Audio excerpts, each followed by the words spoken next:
안녕하십니까. 암호화폐 정보를 전달해 드리는 닥터 비트맨입니다. 네, 주말의 마지막 일요일도 슬슬 마무리되고 있습니다. 어떻게 오늘 하루 잘 보내셨나요? 네, 이번 주말은 크립토 마켓적인 측면 다소 심심한 장 상황이 이어지고 있습니다. 이 비트코인의 가격이 다시금 65,000달러대 부근에서 움직이고 있지만 이제 전고점을 뛰어넘어서 얼마 전까지 72,000달러 부근에서 움직였던 것을 생각하면 다소 아쉬운 가격대인 것은 어쩔 수가 없는 것 같습니다.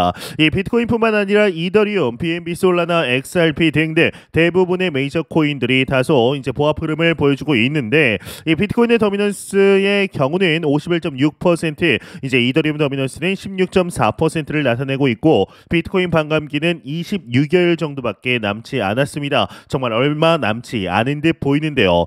이에 이제 올해 1년 기준으로 보았을 때 비트코인의 가격이 정말 가파르게 상승한 것이 사실입니다. 그런데 이 비트코인보다 더욱더 높은 상승률을 보여준 것이 있다라고 합니다. 네, 바로 코코아라고 합니다. 이제 비트코인 앞지르는 코코아 가격 상승세라고 헤드라인이 장식이 되어 있는데 이 비트코인의 경우는 이제 지난 12개월 동안 150%의 상승률을 보여주었지만 이 코코아의 경우는 무려 186% 상승을 했다라고 합니다. 이제 전문가들은 서아프리카의 폭우로 인한 코코아 공급 부족으로 부활절을 앞두고 초콜릿 제품 가격이 인상될 가능성이 있다라고 경고를 했다라고 하는데요. 개인적으로 초콜릿을 뭐 그렇게 즐겨 먹지는 않아서 이 초콜릿의 가격이 뭐 올랐는지 코코아의 가격이 올랐는지 크게 뭐 관심 있게 지켜보지는 않았지만 인플레이션이 정말 무섭다라는 것을 다시 한번 느끼게 되는 것 같습니다. 이 비트코인이 아니라 코코아를 이제 사두었어야 하는 것일까요? 네, 현재 크립토 마켓이 2024년 들어서 상당히 글로벌적으로 많이 알려지게 되었습니다. 비트코인의 가격 상승뿐만 아니라 이를 기폭제로 삼은 현물 ETF, 그리고 4월달 26여일 정도 남은 비트코인 반감기, 금리 인하 시그널과 미 대선이라는 네 가지의 엄청난 콜라보레이션으로 이번 상승장이 슈퍼사이클이 될 것이다 라는 언급들 걔네들 지속적으로 나오고 있는데요. 이에 이제 월가의 유명 투자은행이죠. 이 골드만삭스의 경우는 이 비트코인에 대해서 언급을 하는 것은 아니지만 S&P 500 같은 위험자산 라인에 있는 이 미 증시를 보면서 6,000포인트 돌파 시나리오를 제시했다라고 합니다. 현재 S&P 500의 지수의 경우는 지난주 5,234포인트대에서 끝났는데 골드만의 경우는 골드만삭스의 경우는 기존 전망치 5,200포인트를 기본 시나리오로 놓고 최고 6,000포인트, 최저 4,500포인트를 예상했다라고 합니다. 골드만은 현재 주가에는 연준의 통화 정책과 경제 성장 추이가 거의 다 반영이 됐다라고 분석을 했는데 이후 주가를 결정하는 요소는 밸류에이션과 이제 거시 경제 변수라는 것이라고 언급을 하면서 뭐 이 밑에 내용이 나왔지만 인공지능 관련해서 이제 AI 관련해서 계속해서 거품이 아니고 실제적인 이제 신기술이다라는 식의 언급을 하였습니다. 이 외 내용 뭐 그렇게 중요하지 않아서 이제 넘어가도록 하겠습니다.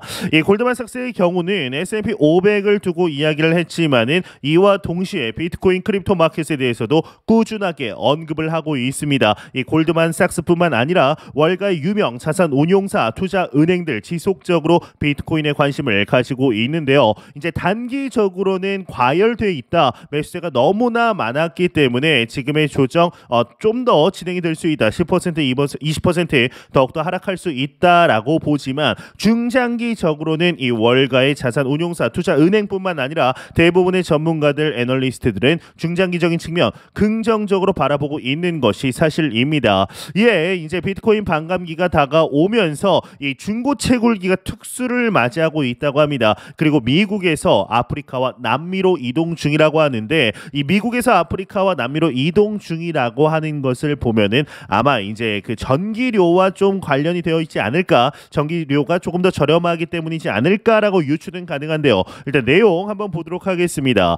이 비트코인 반감기를 앞두고 중고 채굴기 시장이 활기다. 미국의 주요 채굴 업체들은 전기료와 운영비가 싼 아프리카, 남미 등으로 채굴기를 이동시키고 있다라고 언급을 하고 있습니다. 이 블룸버그 통신은 4월 반감기를 대비하는 채굴 업체들의 기기 교체가 최고조에 달했다라고 보도를 하면서 미국 내 약 6,000대 구형 비트코인 채굴기가 콜로라도 스프링스의 창고로 옮겨질 예정이라고 합니다. 이곳에서 정비된 채굴기는 전기료가 싼 아프리카 아프리카와 남미로 팔려 나가게 된다고 하는데 미국 내 대형 채굴 업체들은 이제 반감기 전 업그레이드를 시도하며 구형 채굴기를 처분 중이라고 합니다. 그러면서 구형 기계들이 에티오피아, 탄자니아, 파라과이, 우루과이와 같은 전력 비용이 낮은 곳으로 보내져 운영될 것이다. 왜냐? 채산성이 떨어지기 때문이겠죠. 최대한의 효율을 올리려면 이제 전기료가 조금이라도 싼 곳에서 돌려야 반감기 이후에 이제 반으로 떨어지는 채산성을 조금이라도 보답을 받을 수 있다라는 취지로 보입니다.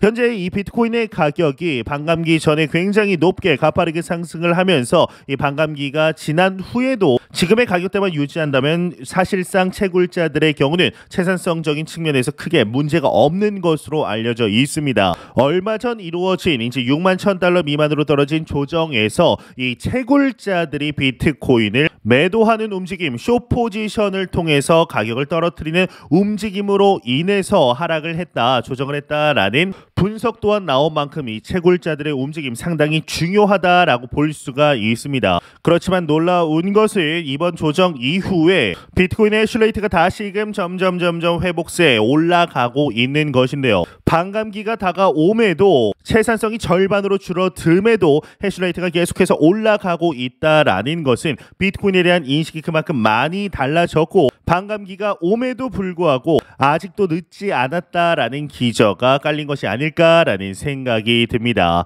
네, 정말 이번 비트코인의 가격 상승은 지난 1월 10일 승인된 비트코인 현물 ETF 미 SEC로부터의 승인 소식이지 않을까라는 생각이 드는데요. 이제 얼마 전에 영국에서 크립토 마켓 관련하여 컨퍼런스가 열린 것 같습니다. 여기에서 영국 또한 현물 ETF를 빠르게 준비해야 된다, 승인해야 된다라는 견해가 나왔다라고 하는데요. 이 런던에서 열린 행사 디지털 에셋 서밋에서 크라켄 UK의 전무 비브다스의 경우는 강력하게 현물 ETF 도입을 촉구했다라고 합니다. 이 비브다스가 발표를 통해 암호화폐 새 시대에 진입할 준비가 되셨습니까? 라는 질문을 던졌다라고 하는데 영국에서 비트코인 ETF 출시를 강력하게 촉구를 한 것이죠. 그러면서 비트코인 ETF가 투자자들에게 규제에 대한 우려를 덜어주고 암호화폐를 직접 구매하는 것보다 더 안전한 투자 대안을 제공함으로써 투자자들을 유치할 수 있다라고 주장을 하며 비트코인 ETF 채택이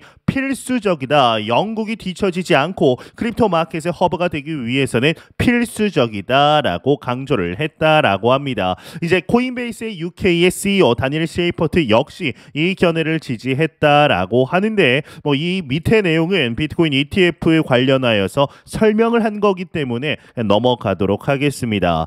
네, 이제 지난 1월 현물 ETF가 승인된 이후로 기관 투자자들의 비트코인에 대한 엄청난 유동성 자금들이 몰려오고 있습니다. 그런데 놀라운 것은 지금 유입되는 자금들은 세 발의 피다, 이제 빙산의 일각이다라고 볼 수 있을 정도로 거대 자산 운용사들, 기관 투자자들의 자금들은 아직 들어오지도 않았다라고 분석이 되고 있습니다.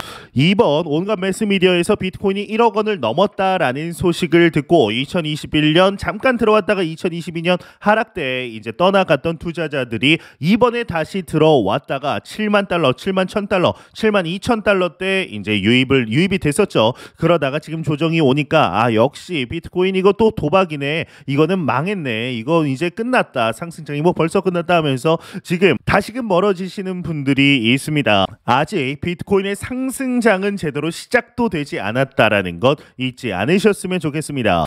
예, 이제 장기 투자를 하시는 분들에게 굉장히 유명한 거래소이죠. 이 넥소 거래소 한 번씩 들어보셨을 것입니다. 이제 이 넥소에서 크립토마켓의 초대형 이벤트, 이 비트코인 반감기를 맞아 신규 가입 후 하나 이상의 서비스를 이용하면 14,000토시의 비트코인을 지급한다라고 밝혔습니다. 이 받는 방법도 굉장히 단순합니다. 이 가입 후 50달러 이상의 자산을 고정 기간으로 스테이킹만 하면 되는데요. 이 14,000토시의 경우는 0.0001 BTC이기 때문에 비트코인을 모으고 계신 분들에게는 좋은 기회가 될 것으로 보입니다. 이뿐만 아니라 넥소에서 이번에 듀얼 인베스트먼트라는 상품을 내놓았습니다. 특정 시점에 미리 정해진 가격에 매도를 할 수 있는 상품으로서 이 저점 매수, 고점 매도로 수익률을 높이는 투자 방법인데요. 이 넥소 거래소 가입 링크는 영상 설명란과 고정 댓글창에 남겨놓았습니다. 현재 비트코인 가격이 너무 많이 올라서 조금이라도 저점에 매수하고 싶다라거나 고점에 매도를 하되 그 기간 동안 이자도 받고 싶다라고 하시는 분들은 넥소의 듀얼 인베스트먼트를 이용하시면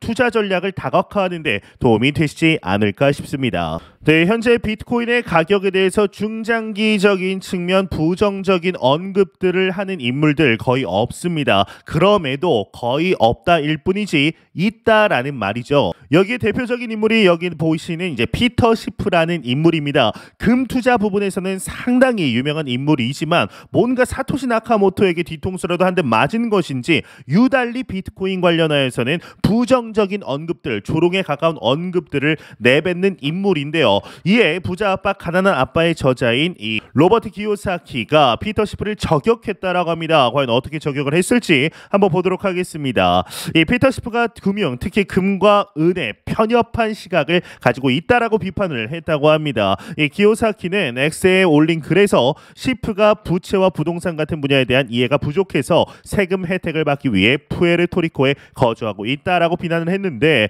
이 시프가 금과 은에 국한된 지식을 갖고 있다라는 점은 인정하면서도 그가 부동산 투자를 위해 부채를 활용하는 방법을 이해했다면 조세피난처에 의존할 필요가 없었을 것이라고 주장을 하게 됩니다. 이러한 비판은 시프의 유로퍼시픽 은행에 대한 탈세 혐의 조사에 이은 것이라고 하는데, 핀볼드에 따르면 시프는 비트코인과 현물 ETF에 대해서 재앙적인 폭락을 예견한 바 있으며, 기요사키는 임박한 경제 격변에 대해 경고하면서도 금융시장을 이해하는 사람들에게는 격동의 시기 불을 측정할 수 있는 기회가 있다라고 주장을 했다라고 합니다.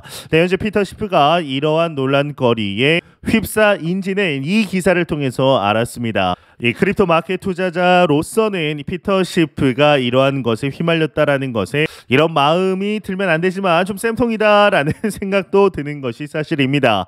현재 비트코인 관련하여서 인식의 변화가 가파르게 있음에도 불구하고 특히나 전통 금융으로 큰 부를 이룬 투자자들, 명성이 있는 투자자들 중에 유독 비트코인 관련하여서는 부정적인 포지션을 보여주는 투자자들이 많습니다. 이렇게 포지션을 갖는 이유는 대략적으로는 이해가 갑니다. 이제 주식이라든지 실제로 가치를 가지고 스스로 가치를 창출해 내면서 금이나 은 같은 경우는 실물이 있고 만질 수가 있는 거죠. 그렇지만 비트코인 같은 경우는 데이터의 하나에 1억이니 2억이니 이러한 이야기를 하고 있으니 이 비트코인이 스스로 가치를 만들어내는 것도 아니기 때문에 전통 금융의 이제 편협한 시각으로 보게 되면은 비트코인이 가치가 없어 보일 수 있습니다. 하지만 그 사람들이 주구장창 비트코인이 가치가 없다라고 말한들 비트코인의 가격은 이를 무시하고 꾸준하게 계속해서 상승할 뿐입니다. 비트코인을 조금만 공부를 하게 되면 이러한 언급들을 절대로 할 수가 없는데 다소 답답하다라는 생각밖에 들지 않는 것 같습니다. 과연 피터 시프가 비트코인 관련하여서 정말 좋다, 내가 생각을 잘못했다라고 언급을 하는 날이 과연 오게 될까요? 개인적으로는 오지 않을 것 같습니다. 이제 1억 원을 돌파해도 2억을 돌파해도 3억을 돌파해도 이제 먼 미래에, 그렇게 머지 않은 미래죠. 이제 10억을 돌파해도 30억을 돌파해도 피터 시프는 비트코인 거품이다라고 계속해서 언급하지 않을까라는 생각이 듭니다. 오히려 변화를 인정하는 모습이 그런 모습을 보여준다면 더욱더 멋있지 않을까라는 생각이 드는데요.